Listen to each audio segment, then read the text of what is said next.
It's very easily done. I learned that from my old aunt. We used to take cuttings and put them in the ground, and we'd lose a lot.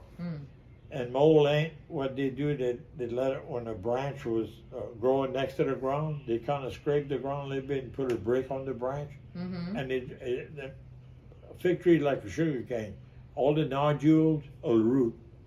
So it would root in the ground, and what they do, they cut it off. And then just have that. Yeah, and plant it. It was already rooted. So I thought I could do better than that. So see like this branch?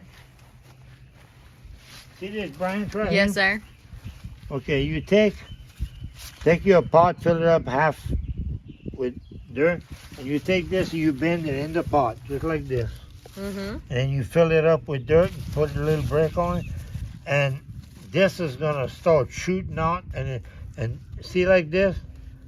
Everywhere this touches the ground is gonna make a root, just like a sugar cane. So when this starts growing on, this is all rooted, you just cut this off and it's already in the pot. Wow. You can look. I can make 3 of them right here. Yes, sir.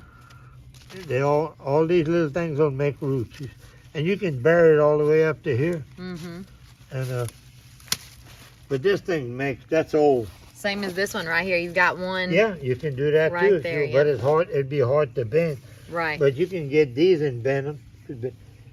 Let them go to what my aunt used to do when I had seen. She'd take like this, and she'd